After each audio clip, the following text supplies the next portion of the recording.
What's good, everybody? We have some more sneaker news. Today we got Jordan Brand remembers Michael Jordan's playground on this retro t-shirt. Now, if you're not familiar, a couple of months ago, Jordan Brand wanted to basically cut out the middleman of all of this vintage stuff. They saw that vintage was getting popular. We have events dedicated to vintage clothing, go to all these swap meets. And they're like, well, people are making, X amount of money. They're making so much money, charging so much extra for these vintage Jordan tees or Jordan jacket, Jordan apparel in general.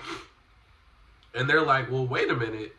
We are literally the source. Like, we can make our own. So a couple months ago, they went and made basically like a line of just like vintage-esque type clothing. And I don't think they really did so well. They were retailing for some, average Jordan apparel clothing prices. So it was kind of expensive. But the thing about it coming from the source and, doing like this vintage shopping is that when you find it at the thrift, or even if you're buying it on the aftermarket, right? The whole point of this is that this is such a hard find. So it makes it to the point where you want it more because this is such a rare piece. So it doesn't have that same value. So even if this can be the same exact vintage shirt or something very similar that Jordan Brand decides to put out, it's just that anybody could go to any Foot Locker or any, Jordan affiliate store and buy the same shirt, which kind of takes away the whole aspect of it. But this is going to be another iteration of these vintage type shirts. And again, I think the designs are good, but I don't think they understand as a brand. Like, it's not the shirt itself, you know what I mean? That's people feeding for. It's just this, like, it's a simple hype, right? And it's just the factor, like, a lot of these things kind of like rotate in and out of what's trending or not. So something that's, back in the 2000s and 1900s, now that might be getting popular. But we wanted that original thing. But you guys coming out just to sell it to us, a lot of people don't really like that. So, again, the designs are not half bad. It's just, do I want to pay $70 for a shirt that anybody else can get? You know what I mean? So, I think that's kind of the issue with what I'm seeing. Because there's really no point in getting it. You know what I mean? Unless you just genuinely want that shirt, but don't try to treat it like vintage. So let's get into the article. So in 1990, Michael Jordan starred in a direct-to-video film dubbed Michael Jordan's Playground, which was the directorial debut of Zack Snyder, famous for movies like 300 and Batman vs. Superman, telling the story of a teenager named Walt who was cut from his basketball team. MJ teaches Walt on a magical playground with a group of children, with a film cutting between real NBA highlights of MJ and him, offering words of wisdom to the group. While not financially or critically successful, the film produced an iconic photo of Jordan dunking among a group of kids, which appeared on a t-shirt from Jordan Brand. Isn't that like the same storyline plot of Imaginary Friends, Imaginary Home for Imaginary Friends, with the tall guy, tall imaginary friend? Isn't that the same storyline? The photo has appeared on t-shirts, with Jordan Brand last producing the photo tee in 2005. Though not visible in the shot, MJ is rocking the Air Jordan 5 Black Metallic, which recently returned in reimagined form. The rest of the tee features the wall and graffiti found in the photo's background extending across the shirt.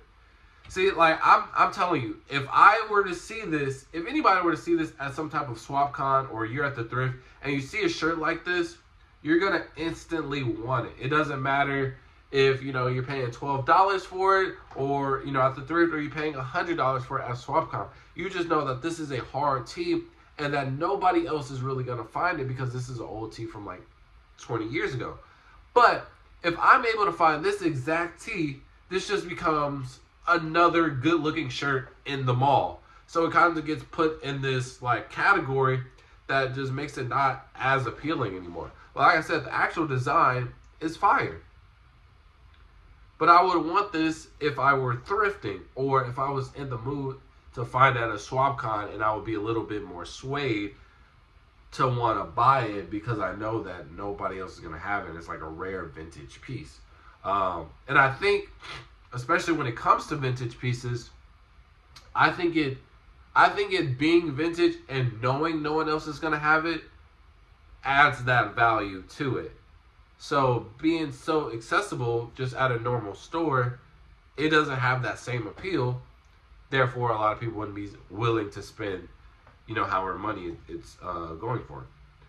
Of course, with 2005 being the 40th anniversary of the Air Jordan 1 and thus the start of the legendary Air Jordan lineage, this year is full of nostalgic comebacks, the shirt being the latest. Jordan Brand has also leaned into these vintage photos and retro designs for various releases over the first few months of the year. On top of this, we can expect to see more Air Jordan retros of OGs and fan favorite, including Air Jordan 1 UNC, we're getting that in May. The Retro 5 Fire Red Black Tongues, we're getting those soon, I forgot when. Undefeated Jordan 4s, we're getting those June 28th. And the Air Jordan 3 Retro Pure Money, I think we're getting those in August. August or July, but I'm pretty sure it's August.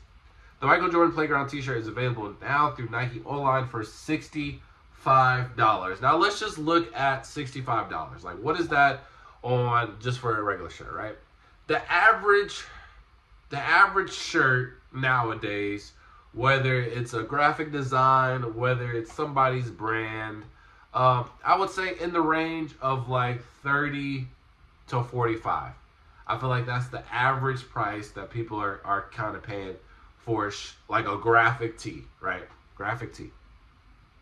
Now, when we get to Nike and we get to Jordan tees, now a lot of Nikes are still in that like 30 to 35 range, but these are kind of just like regular tee, small logo on the chest type, or just like Nike straight across, that's it. But something with like actual design and like intricate design, those go up to around the 60 and 70 mark. So this is on par for a Nike / Jordan branded shirt with like an actual design, right? So it is more so of, if you view this as a regular Jordan t-shirt, which technically it is, right? Are you willing to pay $65 for it? But that's on the account of, do you think this shirt is hard enough for you to want to spend $65? Now, again, I don't think if someone walks in the store and they see this shirt and they see multiple of the same shirt, I don't think people will be more appealed to buying this versus I go to a swap con and I see someone selling it. It doesn't even matter the price, 100, 120, 60, 65. I'm going to be like, yo, I've never seen this before. I know no one else saw this before. Or if they did, they know it's from back in the day. I want that because I've never seen someone else with that. Versus, this is hard, but now this is just like a regular, Nike and Jordan shirt. I'm not thinking of it with the exclusivity aspect of, maybe a normal vintage shirt. So that's an interesting thing. I mean, it's still a good design. I wouldn't mind. But see, like this, especially the button up, right? I think if this was like a vintage tee and nobody else really ever saw this, I would rock this. Same thing with the shorts. I think you could kind of get away with the shorts. I don't know how much they are. Let's see how much they are. And I don't know what material this is. They're definitely not denim shorts, right? Sorry, my nose is running, bro. I'm sick. $100? Yeah, I'm good, bro. $100? I'm good. If I were to thrift these, I would be okay with that. Again, if I saw these at SwapCon for $100, because this is probably just the average price of any type of, I don't know if this is denim or not, but any type of like jean shorts or whatever this is, that's going to be your average price at a SwapCon, like $100 minimum.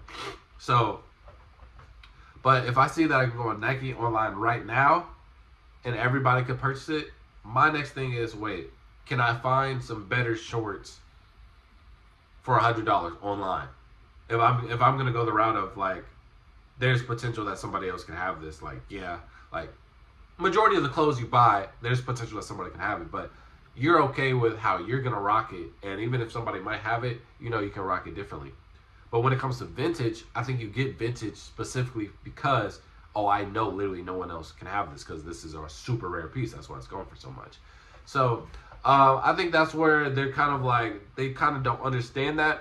Not to say that this is a bad idea to have the vintage type shirts, because I do think that there are going to be multiple people who wear this type of clothing. Because again, it's not bad clothing. And there's a lot of older people or just people in general that don't really understand like that kind of like hypebeast aspect or, when it comes to vintage at all. So they're like, I mean, I like the shirt, and I was gonna pay $65 for a shirt anyway, so might as well be this one. You know what I mean? So it has its pros and cons. I'm not mad at it, but I do understand if you know this doesn't become a popular thing and they potentially lose money on it. I don't know, but you guys can let me know your opinions on the retroing with the vintage type shirts from Jordan Brand.